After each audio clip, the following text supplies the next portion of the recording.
All right, good evening everybody once again। और आज है करंट इलेक्ट्रिसिटी चैप्टर की नेक्स्ट क्लास, और आज की क्लास में हम पढ़ेंगे Kirchhoff's laws. So Kirchhoff was a scientist जिन्होंने हमको दो लॉज दिए, जैसे कि हमने कल देखा था, Kirchhoff's voltage law and Kirchhoff's current law, right. तो क्रिचॉफ्स वोल्टेज लॉ और क्रिचॉफ्स करंट लॉ को सीखने के बाद हम कुछ बहुत ही कॉम्प्लेक्स सर्किट्स जो होते हैं उनकी भी कैलकुलेशन कर पाएंगे। फॉर एग्जाम्पल, अगर मैं तुमको यहाँ पे एक सर्किट बना के दूं, let's say I give you the values of all of these। ये 10 volt, let's say this is 2 ohm, let's say this is 1 ohm, let's say this is 3 ohm। I ask you what is the current flowing in this copper wire, तो तुम लोग शायद इसको निकाल लोगे, क्योंकि you know that all these three resistances are in series। yes, इतना पता है ना, ये तीनों सीरीज में है, ये पैरेलल में नहीं है, ठीक है। So 2 and 1 and 3 they are in series, और तुम इसको बड़े इजीली कैलकुलेट कर लोगे what is the current flowing through this wire, because you know the equivalent resistance, you know the voltage. After that things are easy, you just have to apply V is equal to IR। But what if I make this entire thing a little more complex? यहाँ पे है हमारे पास एक और battery और कुछ और resistors. what will be the current flowing now in wire 1 and wire 2? तो अब शायद तुम इसको ना निकाल पाओ। हम्म? और अब भी अगर some people you might be able to figure out कि कितना करंट होगा, लेकिन अगर मैं यहाँ पे एक और बैटरी लगा के दे दूं और एक और रेजिस्टेंस लगा के दे दूं, तो अब तो परहैप्स तुम्हारा हिट एंड ट्रायल मेथड भी काम नहीं करेगा। अब तो तुम बिल्कुल भी नहीं निकाल पाओगे that what is the current flowing through this wire. और ऐसे कुछ सिनेरियोज के लिए क्रिचॉफ ने हमको दो लॉज दिए, जिनको हम बोलते हैं Kirchhoff's current law and Kirchhoff's voltage law. आज हम इन दोनों लॉज को पढ़ेंगे ताकि हम ऐसे क्वेश्चंस जिसमें बहुत सारी बैटरीज और बहुत सारे रेजिस्टेंसेस इकट्ठे आ जाते हैं हमारे पास, ऐसे क्वेश्चंस को हम सॉल्व कर पाए, राइट। और not just these complex questions, जो हमने इससे पहले कुछ आसान क्वेश्चंस किए, उन आसान क्वेश्चंस के लिए भी अगर हम क्रिचॉफ्स लॉ अप्लाई करेंगे तो परहैप्स वो क्वेश्चंस भी हमारे बहुत ज्यादा आसान हो जाएंगे। ओके, तो अभी हम शुरू करने जा रहे हैं Kirchhoff's voltage and current law. तो इससे पहले कि हम इस टॉपिक को शुरू कर रहे हैं, should be meet the guy. So this is who we have here, this is Kirchhoff.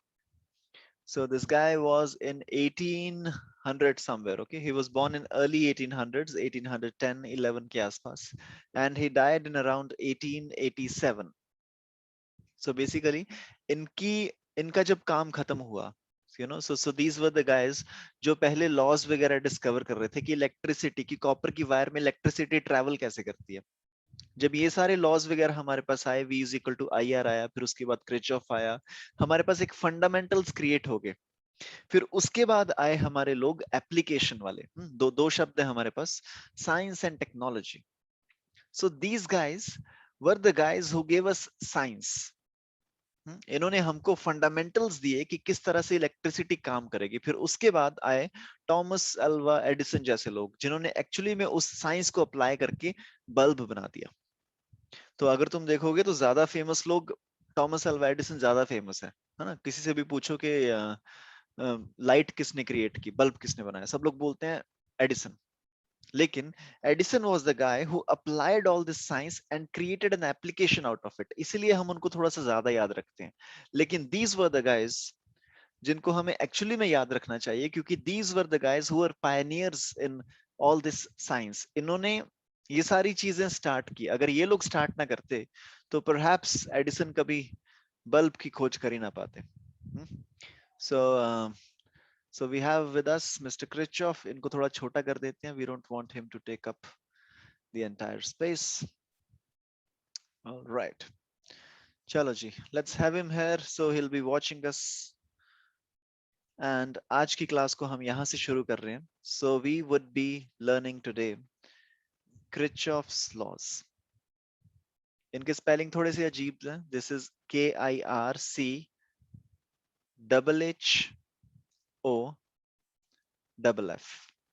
So Kirchhoff's laws. Okay. So he gave us two laws. The first law is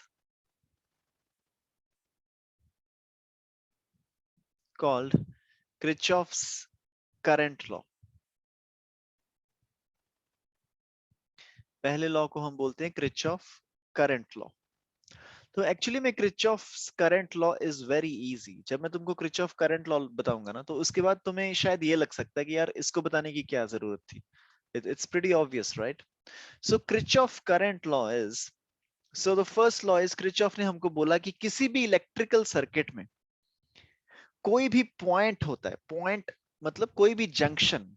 So let me draw an electrical circuit for you. So let's say we have a resistance here, another resistor, और यहां से we have another resistance like this.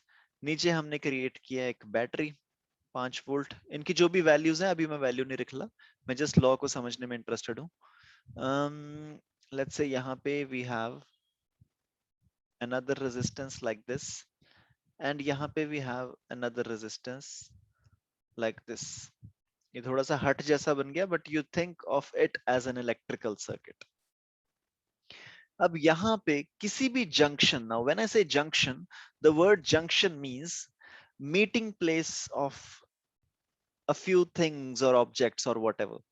है ना, जैसे कि कभी कभी हम रेलवे स्टेशन को रेलवे जंक्शन बोलते हैं ना.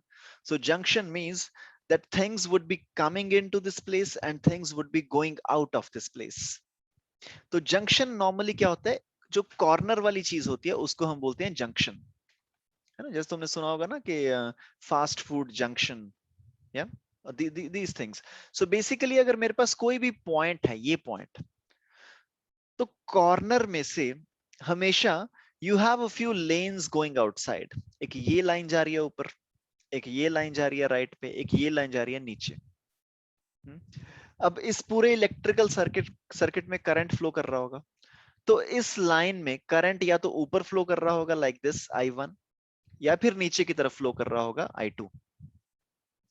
दूसरे वाली लाइन में या तो करंट राइट की तरफ फ्लो कर रहा होगा I3, या फिर करंट लेफ्ट की तरफ फ्लो कर रहा होगा, जितना भी करंट है. Similarly, in this wire, current would be flowing either downwards or upwards. हमको नहीं पता, लेकिन हमको ये पता है कि जितना भी करंट यहाँ पे एंटर कर रहा होगा, उतना ही करंट यहाँ से एग्जिट करेगा.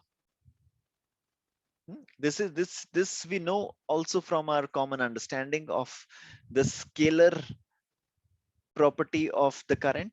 और ये हमको क्रिचॉफ ने लॉ भी दिया. क्रिचॉफ ने हमको बोला बेसिकली कि अगर यहां से करंट तुम्हारा आई जा रहा है, अगर यहां से आई करंट जा रहा है, तो यहाँ पे ऊपर भी आई करंट जाएगा, और ये जो आई करंट है ये आगे जाके दो पार्ट्स में डिवाइड हो जाएगा. लेट्स से इसमें से एक्स करंट यहाँ पे चला गया, तो जो ऊपर करंट जाएगा that would be I minus x.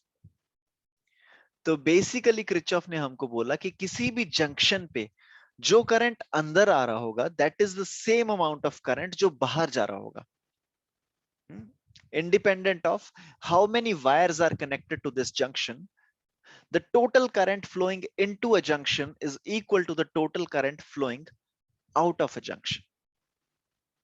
Okay, so let's write it down. So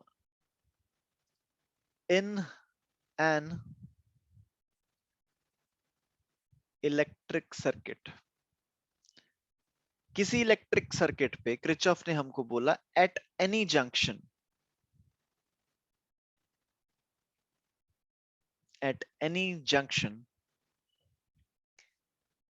current incoming is equal to current outgoing. Okay, किसी भी जंक्शन पे जो करंट अंदर आ रहा होगा through various wires will also be equal to the current which is going outside through various wires. इसको लिख लो, otherwise ये तुमको कॉमन सेंस से भी पता है, राइट? अगर तुम्हारे पास मान लो एक करंट है यहाँ पे 7 एम्पियर, आगे जाके यहाँ पे दो कॉपर की वायर्स बन रही हैं, तो ये तो हमने ऑलरेडी बहुत बार इस प्रॉपर्टी को यूज कर रखे है ना, कि अगर यहाँ पे 7 एम्पेयर है तो ऊपर अगर 3 एम्पेयर जा रहा है तो नीचे ऑटोमेटिकली 4 एम्पेयर जाएगा। इस प्रॉपर्टी को तो हमने बहुत बार ऑलरेडी यूज कर रखा है। So basically this is also true from our common understanding of the scalar property of a current, and also this was a law given to us by Kirchhoff. Okay, so this was the first law given by Kirchhoff. ये उतना ज्यादा applicable नहीं है, लेकिन जो इनका second law है जिसको हम बोलते हैं Kirchhoff's वोल्टेज लॉ, ये तुमको थोड़ा सा समझना पड़ेगा। सो Kirchhoff's वोल्टेज लॉ, इन्होंने हमको दो लॉज दिए, one was Kirchhoff's current law and the second was Kirchhoff's voltage law. तो Kirchhoff's वोल्टेज लॉ समझने के लिए हमको एक सर्किट बनाना पड़ेगा जिसमें हम एक बैटरी ले लेते हैं, and let's say we have two resistances. Let's say this battery is 10 volt and let's say this resistance is 3 ohm and this resistance is 2 ohm. Okay. Now, Kirchhoff's voltage law को समझने से पहले एक मेरे को मैथमेटिकल एक puzzle बताओगे, एक छोटी सी? I want all of you, okay? So I want all of you to participate in this. I want you guys to think of a number in your mind. Okay, think of any number between 1 to 100. Think of a number in your mind. Okay, सोच लिया? तो तुम्हारे दिमाग में अभी एक number है तुम्हारे पास, तो मैं चाहता हूं कि जो भी तुम्हारे दिमाग में नंबर है, you please add 6 to that number. You add 6 to the number, हो गया? Then you subtract 3 from that number. Then you subtract 2 from that number. ठीक है, रिजल्ट में चेंजेस करते जाओ, जो भी तुम्हारे पास नंबर था you add 6. Then from the result you subtract 3. Now from the result you subtract 2. Now to the result you add 2. Okay, now from the result you subtract 3.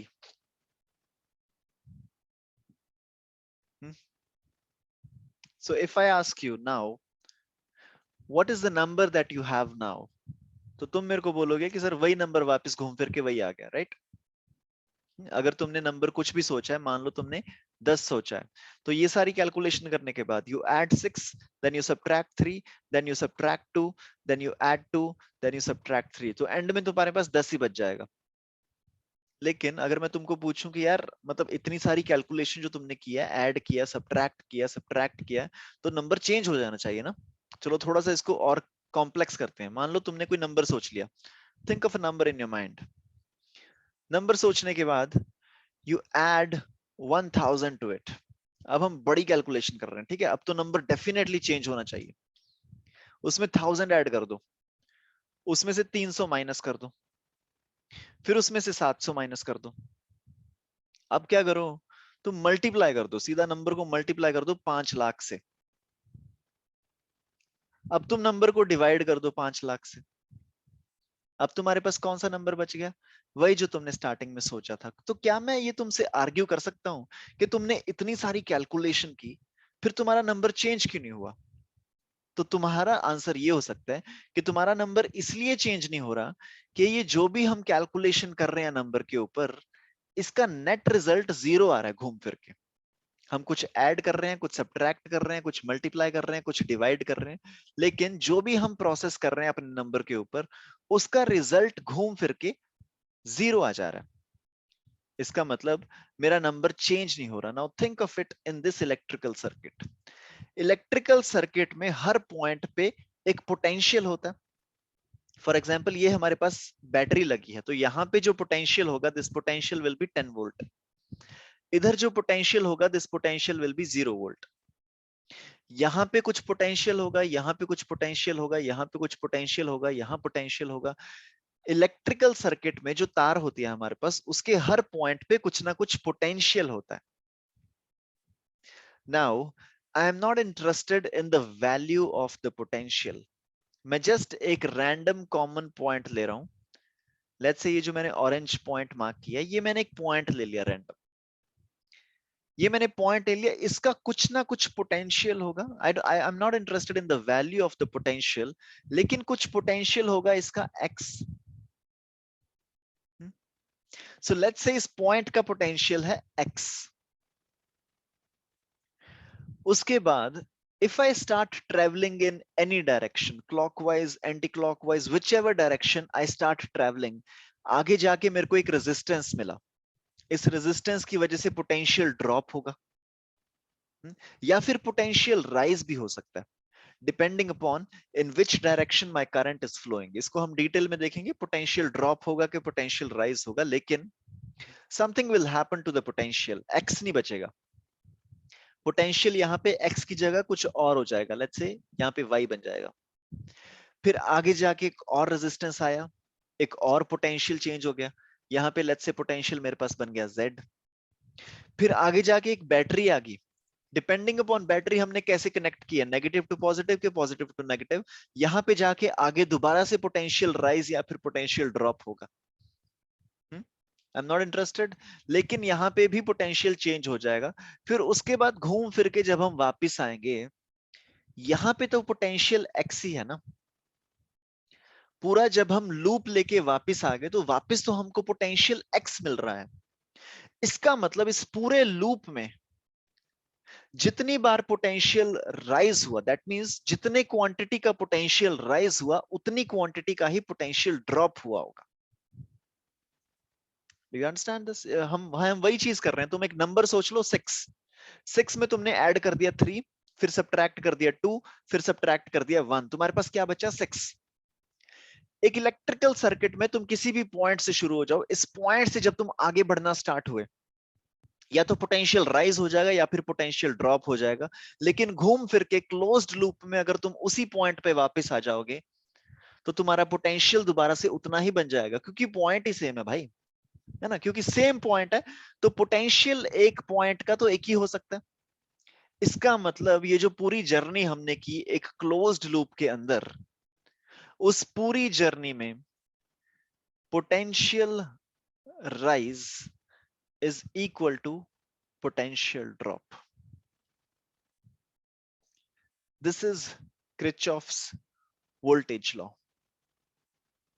The only important aspect जो तुमको यहाँ पे note करना है that this is always in a closed loop. ये सिर्फ एक closed loop के अंदर होगा। अगर मान लो तुम close loop को close ना करो, let's say you take from A to B, loop को close मत करो, ठीक है, A से लेके B तक अगर तुम जाओगे, then potential rise is not equal to potential drop. Okay, please understand this. क्योंकि यहाँ पे A का पोटेंशियल हो सकता है X हो, B का पोटेंशियल हो सकता है Y हो, तो यहाँ पे पोटेंशियल राइज या फिर पोटेंशियल ड्रॉप हो सकता है। लेकिन अगर हम A से चलें और घूम फिर के वापस A पे ही आ जाएं, then potential rise will be equal to potential drop, because now we are talking about a closed loop. Okay. So these are what Kirchhoff's current and Kirchhoff's voltage laws are. लेकिन ये तो हो गए laws. चलो अब इसको हम practically समझने की कोशिश करते हैं। एक बहुत ही सिंपल सा सर्किट जो हमने बहुत बार बना रखा है और हमको बहुत इजीली सॉल्व करना आता है। कोई ऐसा सर्किट बना रहा हूं मैं, सिंपल सिंपल से रेजिस्टर्स लेंगे। Let's say this is 1 ohm, this is 3 ohm. Let's say यहाँ पे battery connected is, give me a value, let's say 8 volt. अगर मैं तुमको बोलूं इस सर्किट में what is the current flowing, first of all I know that current flowing through 1 ohm resistor and 3 ohm resistor is same because they are connected in series, they are on the same wire, right? So current in 1 ohm and 3 ohm is the same, but what if I ask you the value of this current? So can you calculate current in this wire? तो तुम बोलोगे ये क्या बच्चों वाला question है, तुम सीधा कर दोगे 1 + 3 = 4 ओम और करंट तुम्हारा आ जाएगा 8 / 4 which is equal to 2 ampere. सीधा सीधा आ गया ना, because you know equivalent resistance is 1 + 3 which is equal to 4 ohm, and you know current is equal to V divided by R which is equal to 8 / 4 which is equal to 2 ampere. Okay, but I want you to calculate this without using any formula of resistance. अभी तक हमने जो भी formula सीखे हैं उन सबको भूल के you have to calculate this using Kirchhoff's laws. Okay, so you have to calculate this using Kirchhoff's laws. ठीक है, तो क्रिचॉफ के लॉज को यूज करके हम थोड़ा सा समझने की कोशिश करते हैं इसको. मान लो इस वायर में से करंट ट्रेवल कर रहा है आई, तो यही करंट इस वायर में से यहां से जाएगा और यही करंट इस वायर में से यहां से जाएगा. सेम करंट आई यहां से जाएगा and the same current would actually be coming back from the battery और गोल गोल घूमता रहेगा same current I. So can we say according to Kirchhoff's voltage law, मैं शॉर्ट फॉर्म लिख रहा हूं केवीएल. तो क्रिचॉफ्स वोल्टेज लॉ के अकॉर्डिंगली, फर्स्ट ऑफ ऑल अगर हम क्रिचॉफ्स वोल्टेज लॉ की बात कर रहे हैं तो हमें कोई ना कोई लूप लेना पड़ेगा. तो जो हम लूप ले रहे हैं, मान लो हम ये लूप ले रहे हैं from A B C D A, घूम फिर के वहीं आना पड़ेगा ना. सो ए बी सी डी ए, हम ए से चलना स्टार्ट करेंगे और पूरा घूम के आएंगे. ए से चलना हम स्टार्ट करेंगे, पूरा घूम के आएंगे और चेक करेंगे कि क्या हमारा वोल्टेज का जो ड्रॉप है और वोल्टेज का जो गेन है वो इक्वल है कि नहीं. Okay, so let's start our journey. इसमें बिल्कुल भी फर्क नहीं पड़ता कि तुम पॉजिटिव टू कि तुम क्लॉकवाइज डायरेक्शन में ट्रेवल कर रहे हो या फिर एंटी क्लॉकवाइज डायरेक्शन में ट्रेवल कर रहे हो. अभी हम दोनों डायरेक्शन में ट्रेवल करके देखें. ठीक है, so let's begin by travelling in the clockwise direction. मान लो अगर मैं ए से बी की तरफ जाने लगा, ए से बी की तरफ जब मैं गया तो कुछ भी नहीं आया बीच में, है ना. ना कोई रेजिस्टेंस है, ना बैटरी है, ना कैपेसिटर है, कुछ भी नहीं आया. तो ना वोल्टेज का ड्रॉप हुआ ना फिर वोल्टेज का राइज हुआ. लेकिन उसके बाद आगे देखो, 1 ओम का रेजिस्टेंस है यहाँ पे. 1 ओम का रेजिस्टेंस है, मतलब यहाँ पे वोल्टेज का ड्रॉप होगा. वोल्टेज का ड्रॉप कितना होगा? Voltage drop would be equal to current into 1.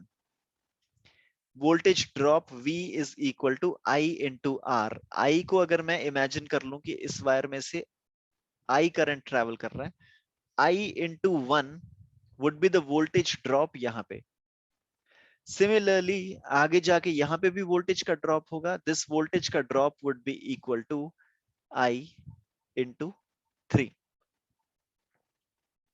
Okay, फिर हम आगे जाएंगे C तक. C से D के बीच में कुछ भी नहीं होगा और D से जब हम वापस आएंगे A की तरफ, जब D से A की तरफ आएंगे तो बीच में हमारे पास आ गई एक बैटरी. बैटरी में हम कहां से कहां जा रहे हैं? From negative to positive terminal. Negative terminal अगर 0 वोल्ट पे होता है तो पॉजिटिव टर्मिनल 8 वोल्ट पे होता है. मतलब कि नेगेटिव टू पॉजिटिव वोल्टेज का राइज होता है. If you go from positive to negative terminal then you have a voltage का ड्रॉप. ओके, सो यहां पे तुम लिख सकते हो this is the voltage drop and this should be equal to the voltage rise. Voltage rise कितना है यहाँ पे? 8 volt. From this you can calculate the value of current. अगर तुम इसकी कैलकुलेशन करोगे you will be getting the value of current as 2 ampere.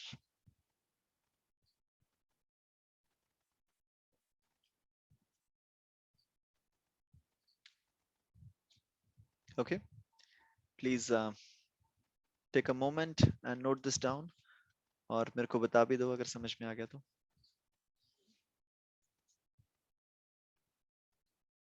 Okay, just take a few minutes, लिख लो इसको.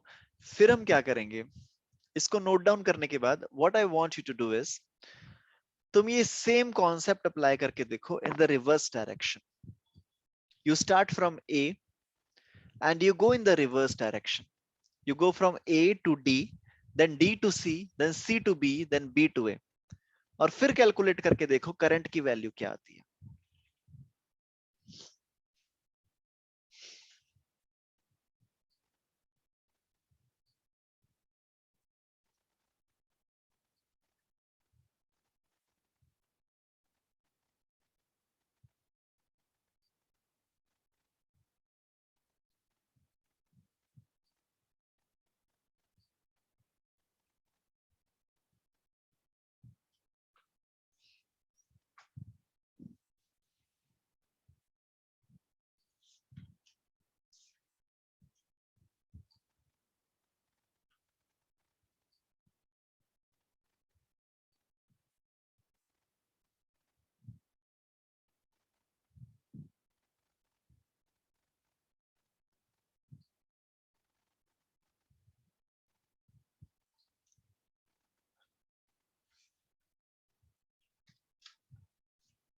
Just try it in the reverse direction, ठीक है। इसको ये मत सोचना कि ये तो बहुत सिंपल क्वेश्चन है, एक बार सिंपल क्वेश्चंस हमको सही करने पड़ेंगे, उसके बाद we can go on to do the complex questions.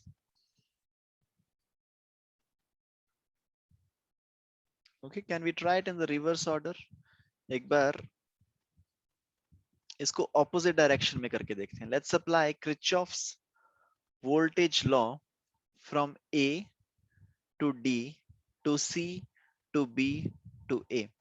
Basically हम ए से ए की तरफ ही जा रहे हैं, लेकिन now we are going in the anti clockwise direction. So when we go from A to D, A to D, there is a voltage drop. There is a voltage का drop. तो इसको हम ड्रॉप वाली side लिख देते हैं। Drop हम कितना लिख देंगे? वोल्टेज ड्रॉप इज, या फिर इसको तुम पता किस तरह से लिख सकते हो? इसको तुम लिख सकते हो कि पूरे सर्किट में, ताकि तुमको ये इक्वल टू साइन की कंफ्यूजन ना हो, तो पूरे सर्किट की तुम एक इक्वेशन बना लो। जहां पे भी वोल्टेज का राइज होगा वहां पे तुम लिख लेना प्लस, जहां पे भी वोल्टेज का ड्रॉप होगा वहां पे तुम लिख लेना माइनस। ओके, सो जहां पे भी राइज हो रहा होगा वहां पे विल राइट प्लस, जहां पे भी ड्रॉप हो रहा होगा वहां पे will write a negative sign with it. अब 8 से 0 की तरफ अगर हम जा रहे हैं, तो 8 से 0 की तरफ जाने में there is a voltage drop, so we can say यहाँ पे 8 का ड्रॉप हो गया। और फिर इस सर्किट में मान लो तुम करंट फ्लो कर रहा है अब इस तरह से, let's say this current is flowing in this direction anticlockwise. अब तुम बोलोगे कि यार एंटी क्लॉकवाइज तो करंट फ्लो करेगा नहीं यहाँ पे, क्योंकि बैटरी को हमने इस तरह से कनेक्ट किया, ये पॉजिटिव टर्मिनल है, ये नेगेटिव टर्मिनल है, तो करंट तो ऑपोजिट डायरेक्शन में फ्लो करना चाहिए। तो लेकिन हमको नहीं पता ना, मान लो अगर मैं यहाँ पे बहुत सारी बैटरीज लगा दूं, एक ये बैटरी कनेक्ट कर दी, फिर मैंने एक और बैटरी कनेक्ट कर दी, लेट्स से एक और बैटरी कनेक्ट कर दी, उसके बाद हमको नहीं पता ना कि करंट कौन सी डायरेक्शन में फ्लो करेगा। तो हम तो एक एज्यूम करके चलेंगे कि करंट इस डायरेक्शन में फ्लो कर रहा है। मान लो मैं एज्यूम कर लिया मैंने कि करंट फ्लो कर रहा है इस डायरेक्शन में, हमारा एंड में आंसर गलत आ जाएगा, ठीक है। मैं जानबूझ के ऑपोजिट एज्यूम कर रहा हूं कि करंट फ्लो कर रहा है इस डायरेक्शन में, ताकि मेरा आंसर एंड में गलत आ जाए। So let's try to do this. यहां पे हमारे पास ड्रॉप हुआ वोल्टेज का -8, उसके बाद हम डी से सी की तरफ गए, फिर सी से जब हम बी की तरफ गए, उसके बाद यहाँ पे वोल्टेज का एक बार दोबारा से ड्रॉप हुआ। जब रेजिस्टेंस आ जाता है तो वोल्टेज का ड्रॉप होता है ना, एक बार दोबारा से ड्रॉप हुआ -3i। फिर उसके बाद 1 ओम का रेजिस्टर आया, एक बार दोबारा से ड्रॉप हुआ -1i। फिर उसके बाद बी से हम आगे वापस ए पे। सो इस पूरे लूप में 3 बार वोल्टेज का ड्रॉप हुआ, -8, -3i, -1i। यहां से अगर तुम थोड़ी सी कैलकुलेशन करोगे, you would be getting -8 is equal to 4i, और यहां से तुम कैलकुलेट करोगे i is equal to -2 ampere. तो करंट तुम्हारा आ गया -2 एम्पेयर, और हमने क्या सोचा था कि करंट फ्लो कर रहा है यहां से एंटी क्लॉकवाइज डायरेक्शन में, और इसकी वैल्यू आ गई -2 एम्पेयर। इसका मतलब एक्चुअल में ये जो करंट है, it's flowing in this direction and the value of this current is 2 ampere.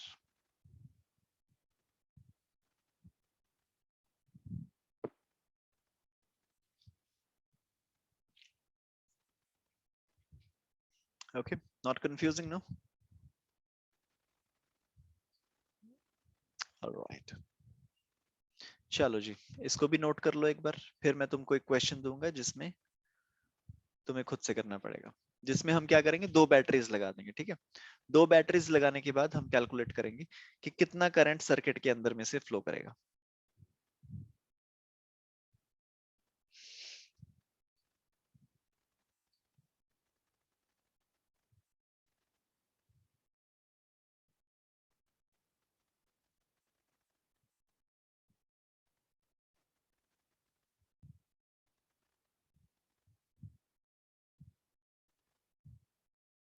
Okay, done. सो हम एक नए पेज पे, let's say this is a battery. अब यहाँ पे तुम कुछ भी कनेक्ट कर दो, ठीक है। मैं रैंडमली बना रहा हूँ बिना सोच समझ के, तुम मेरे को वैल्यूज दे दो जो भी तुमको देनी है। यहाँ पे क्या करें, एक बैटरी लगा देते हैं, ठीक है। पॉजिटिव नेगेटिव भी तुम देख लेना, एक और लगा देता हूँ यहाँ पे, नेगेटिव पॉजिटिव।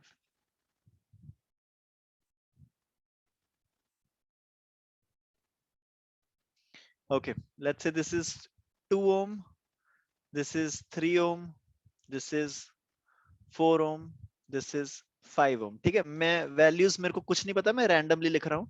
तो जो तुम्हारा आंसर आएगा वो हो सकता है बहुत ही गंदा सा आंसर आ जाए, डेसिमल वेसिमल। ओके, यहाँ पे battery, let's say I want to take this battery as 6 volt, this battery as 10 volt, this battery as 8 volt. Find the current flowing in this circuit, number one, and in which direction is the current flowing। एक तो पहली चीज तो current flow कितना करेगा, उसके बाद कौन सी डायरेक्शन में फ्लो करेगा वो current. Please take your time.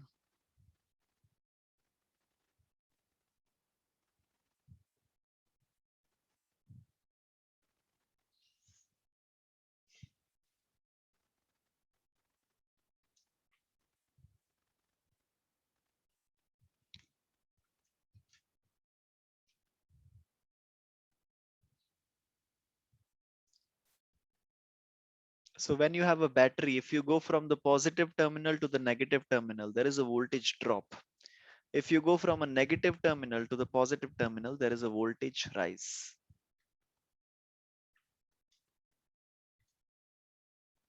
जब तुम्हारा आंसर आ जाएगा, please unmute and let me know.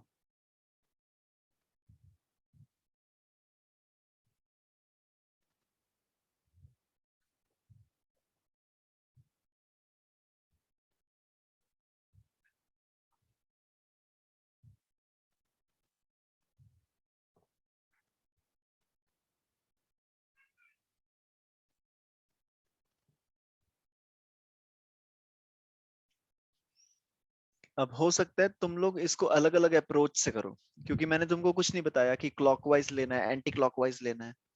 तो ठीक है, so it's entirely your choice, तुम लोग अलग अलग तरीकों से करोगे। Maybe some of you you will start from this point A, B, C, D, A. किसी किसी के लिए ये लूप हो सकता है, A B C D A, and you could go in clockwise direction.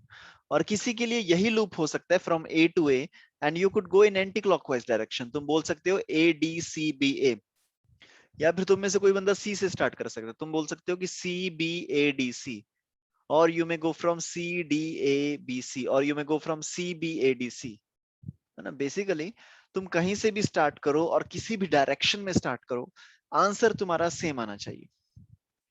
Okay, so it's best you guys start from different points, अलग अलग पॉइंट्स से स्टार्ट करके देखो, एंड यू चेक इफ हम सबका आंसर सेम आ रहा है कि नहीं।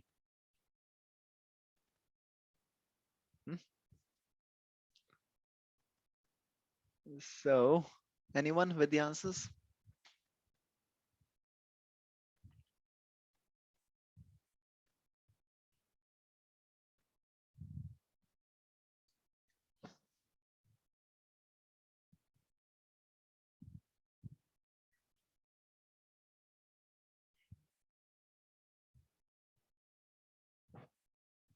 No? Okay, चलो एक काम करते हैं, ठीक है, हम स्टार्ट करते हैं फ्रॉम डी।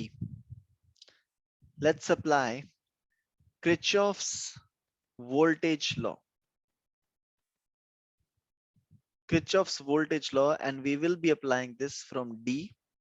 अच्छा, किस डायरेक्शन में जाऊं, एंटी क्लॉकवाइज या क्लॉकवाइज? मैं तुमसे ये इसलिए बार बार पूछ रहा हूं ताकि तुम्हारे दिमाग में ये बैठ जाए अच्छे से कि हम कहीं भी जा सकते हैं। Okay, so you start from D, you go to A, you go to B, you go to C, you come back to D। ये जरूरी चीज है कि तुमको लूप कंप्लीट करना है। तो मान लो अभी हमें करंट की डायरेक्शन भी माननी पड़ेगी, ठीक है, क्योंकि हमको पता नहीं है करंट किस डायरेक्शन में फ्लो करेगा। बहुत सारी बैटरीज कनेक्टेड है यहाँ पे, और अलग अलग डायरेक्शन में कनेक्टेड है। अगर एक तुम्हारे पास बैटरी है लाइक दिस इज 2 वोल्ट, अगर दूसरी बैटरी इस तरह से कनेक्टेड है, दिस इज 3 वोल्ट, तो ये दोनों बैटरीज आपस में सपोर्ट करेंगी एक दूसरे को। So total would be 5 volt battery, और करंट फ्लो करेगा इस डायरेक्शन में। लेकिन अगर ये 3 वोल्ट वाली बैटरी ऑपोजिट कनेक्टेड होती, लेट्स से 3 वोल्ट वाली बैटरी वाज लाइक दिस, तो इस केस में ये दोनों एक दूसरे के अगेंस्ट काम करती, और यहाँ पे हम क्या देखते, कौन सी वाली बैटरी ज्यादा पावरफुल है, 3 वोल्ट वाली बैटरी ज्यादा पावरफुल है। दैट मींस इस केस में equivalent resultant would be 1 volt battery, और करंट फ्लो करता इस डायरेक्शन में, राइट। सो यहाँ पे इस क्वेश्चन में हमारे पास बहुत सारी बैटरीज लगी हैं, तो इसलिए हमको ये समझना बहुत जरूरी है कि करंट फिलहाल हमको पता नहीं कि कहाँ फ्लो करेगा, तो मैं रैंडमली अज्यूम कर रहा हूं कि current is flowing in this direction I. अगर करंट की डायरेक्शन ऑपोजिट हुई तो मेरा आई नेगेटिव आ जाएगा। ओके, बेसिकली मेरे को पता नहीं है फिलहाल कि करंट कहाँ फ्लो करेगा, लेकिन मैंने मान लिया कि मान लो ऊपर जा रहा है करंट आई, और अगर करंट की ये जो अजम्पशन हमने की है कि आई ऊपर जा रहा है, अगर ये गलत हुआ तो हमारा आई ऑटोमेटिकली नेगेटिव आ जाएगा। तो हम ट्राई करते हैं, ठीक है। मेरे को अभी तक पता नहीं है आंसर कितना आएगा। तो हमने डी से चलना स्टार्ट किया, तो डी से जैसे हमने चलना स्टार्ट किया, सबसे पहले आया एक रेजिस्टेंस। जब मेरे सामने एक रेजिस्टेंस आ गया तो मतलब कि यहाँ पे होगा ड्रॉप, इसलिए मैंने आगे लगा दिया नेगेटिव साइन। यहाँ पे ड्रॉप हो गया 5i का। फिर उसके बाद आ गई एक बैटरी, बैटरी में हम जा रहे हैं फ्रॉम पॉजिटिव टू नेगेटिव, मतलब कि एक और मिल गया हमको ड्रॉप 6 का। ओके, फिर उसके बाद आ गया एक रेजिस्टेंस, मतलब कि एक और मिल गया हमको ड्रॉप 2i। उसके बाद आ गया एक और रेजिस्टेंस, मतलब कि एक और ड्रॉप 3i। उसके बाद एक battery I which is 10 to 0, positive से नेगेटिव जा रहे हैं, मतलब कि एक और ड्रॉप -10। बहुत सारे ड्रॉप हो रहे हैं, है ना। उसके बाद एक बैटरी आ गई जिसमें we are going from negative to positive, मतलब कि हमको मिला एक राइज +8। फिर उसके बाद आया एक रेजिस्टर विच इज 4 ओम, मतलब कि एक और drop. And the sum of all this should be equal to 0. Please give me a thumbs up on this.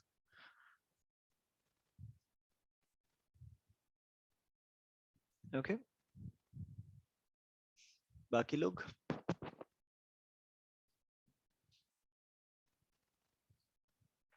Okay, I'll take a few examples, और धीरे धीरे ये चीज और ज्यादा कॉन्क्रीट हो जाएगी तुम्हारे माइंड में।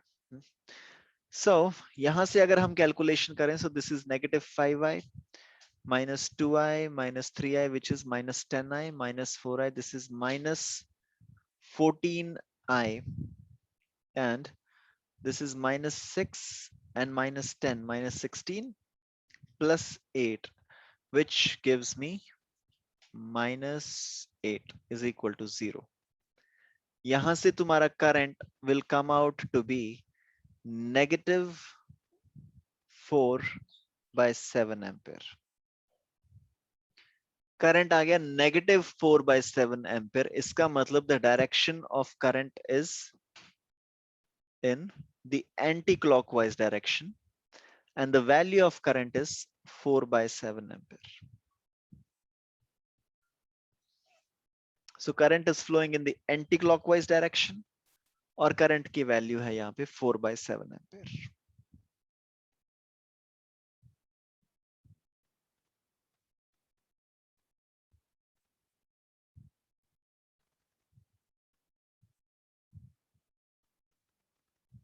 ओके, किसी और पॉइंट से स्टार्ट करते हैं, ठीक है। हम करंट की वैल्यू को याद रखेंगे 4/7 ampere, and it's flowing in the anti clockwise direction. मैं काम करता हूँ, ये सब कुछ मिटाते हैं, किसी और पॉइंट से स्टार्ट करते हैं, just to make you believe कि तुम कहीं से भी शुरू कर सकते हो। Okay, let's take off this entire calculation. इस चीज को याद रखना तुम, the current flowing was 4/7 in anti clockwise direction. तो हम दोबारा से क्रिचॉफ्स वोल्टेज लॉ लगाएंगे, and let's apply Kirchhoff's voltage law in some other loop. C से स्टार्ट करें, C से स्टार्ट करते हैं और ऊपर की तरफ चलते हैं. Let's say current flowing is in this direction, I. और C से स्टार्ट करके हम वापस घूम फिर के C पे आ जाएंगे. So C, B, A, D, C. Okay? तो अगर हमने C से स्टार्ट किया तो सबसे पहले तो आई एक बैटरी, और बैटरी में हम जा रहे हैं फ्रॉम नेगेटिव टू पॉजिटिव, मतलब कि यहां पे हम लिख देंगे 10, ये +10. उसके बाद आ गया एक रेजिस्टेंस, मतलब कि हम लिख देंगे -3i. उसके बाद आ गया एक और रेजिस्टेंस, मतलब कि हम लिख देंगे -2i. उसके बाद आ गई एक बैटरी, मतलब कि हम लिख देंगे +6. +6 क्यों लिखा है? क्योंकि नेगेटिव से पॉजिटिव की तरफ जा रहे हैं. उसके बाद आ गया एक और रेजिस्टेंस, तो हम लिख देंगे -5i. फिर एक और रेजिस्टेंस, तो हम लिख देंगे -4i. फिर आ गई एक battery which is from positive to negative. अगर हम पॉजिटिव से नेगेटिव जा रहे हैं तो यहां पे हम लिख देंगे -8. This entire thing should be equal to 0 according to Kirchhoff's voltage law. तो अगर हम यहाँ पे थोड़ी सी कैलकुलेशन करके देखें, this is -5i -10i -14i. तो इसको तुम लिख सकते हो -14i. यहाँ पे कितना आ जाएगा? 10 + 6. Okay, this is +8 = 0. यहां से अगर तुम कैलकुलेशन करोगे, this is -14i is equal to -8. I comes out to be 4/7 ampere. तो यहां पे तुम्हारा करंट आ गया 4/7 ampere, and this current is in the anti clockwise direction. और यही हमारी करंट की वैल्यू आई थी इन द प्रीवियस मेथड. पिछली बार हमने कोई और लूप लिया था और उस लूप में भी हमारी वैल्यू करंट की यही आई थी. Okay, I want you to in the same loop. Okay, एक लास्ट चीज करते हैं क्लास को फाइंड अप करने से पहले. इसी लूप में C से ही चलेंगे, हम C पे ही वापस आएंगे. जो लूप है अपना ऑपोजिट डायरेक्शन में चला के देखते हैं, लूप को क्लॉकवाइज चला के देखते हैं. Let's say the current is flowing in this direction I. Current अगर इधर फ्लो कर रहा है तो सबसे पहले C में जब हमने ट्रेवल करना स्टार्ट किया, क्या आया? बैटरी. नेगेटिव से जा रहे हैं पॉजिटिव, तो मतलब कि यहाँ पे आ जाएगा +8 -4i -5i -6. -6 क्यों लिखा है? क्योंकि पॉजिटिव से नेगेटिव जा रहे हैं, है ना. -2i -3i -10. -10 क्यों लिखा है? क्योंकि पॉजिटिव से नेगेटिव जा रहे हैं. So this entire thing should be equal to 0. Okay. So 8 -6 -10, which is equal to -8. And -4i -5i -2i -3i, which is equal to -14i, equal to 0. And from this, your current should be equal to -4/7. तो इस case में क्या हुआ? हमने travel करना start किया towards left, और left में जब हमने ट्रेवल करना स्टार्ट किया, करंट की वैल्यू आ गई -4/7 एम्पियर. मतलब कि करंट एक्चुअली में फ्लो कर रहा होगा in the anti clockwise direction, and the value should have been equal to 4/7 ampere.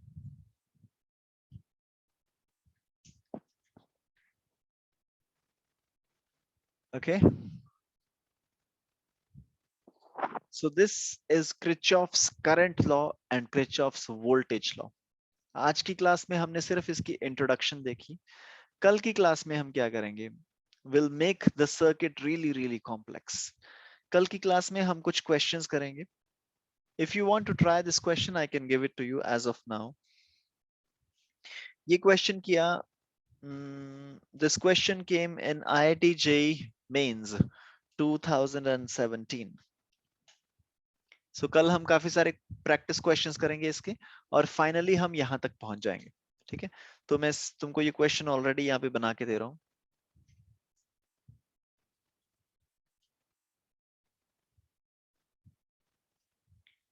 Concept कुछ भी नया नहीं है, बेसिकली सेम कॉन्सेप्ट ही तुमको यूज करना है।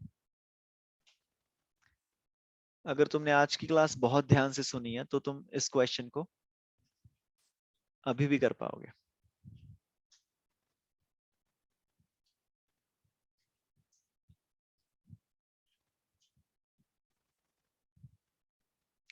This is R, this is R, this is R, R, sorry, इनकी वैल्यूज ले लेते हैं, ठीक है। Let's say this is 10 volt, this is 10 volt, 10 volt, 10 volt, 10 volt, 10 volt. Resistance, let's say this is 2 ohm, 2 ohm, 2 ohm. So, अगर इस wire में से करंट फ्लो कर रहा है I1 और यहां से फ्लो कर रहा है I2, यहां से फ्लो कर रहा है I3, यहां से फ्लो कर रहा है I4, you have to find I1, I2, I3, I4. This was asked in IIT JEE Mains 2017. Okay. इसको हम कल करेंगे, काफी सारे प्रैक्टिस क्वेश्चंस करने के बाद we will come to this question. लेकिन अगर तुम किरचॉफ्स वोल्टेज लॉ अप्लाई करो तो even now some of you would be able to figure out the right answer. Okay, so in case तुमसे सही आंसर निकल गया इसका, then please let me know, मेरे को मैसेज कर देना व्हाट्सएप पे। Otherwise we'll meet tomorrow at 7:30 in which we would be doing some further difficult questions of Kirchhoff's current law and voltage law. All right, so this was all in today's class. Please make sure कि कल की class में आने से पहले you revise today's class. Okay, so क्योंकि आज जो हमने किया, आज हमने बहुत ही बेसिक्स किए किरचॉफ्स करंट लॉ और वोल्टेज लॉ के। आज जो हमने क्वेश्चंस किए, these were just to lay the foundation. ये सिर्फ एस्टैब्लिश करने के लिए था कि हम कल क्या करने वाले हैं। ओके, तो अगर आज की क्लास में तुम 100% कॉन्फिडेंट नहीं हो, then please revise today's class because tomorrow we would be continuing from from here itself. इन्हीं क्वेश्चंस को हम करेंगे, कुछ भी नया नहीं सीखेंगे, there would be no new concepts, but same concept, complex questions. All right, so thank you very much for today's class. हम कल मिलते हैं at 7:30. If you have any questions, doubts, you can please WhatsApp me, message me. अगर कुछ भी इसमें नहीं समझ में आया आज की क्लास में, you can always get back to me. Okay, so thank you and I'll see you tomorrow 7:30.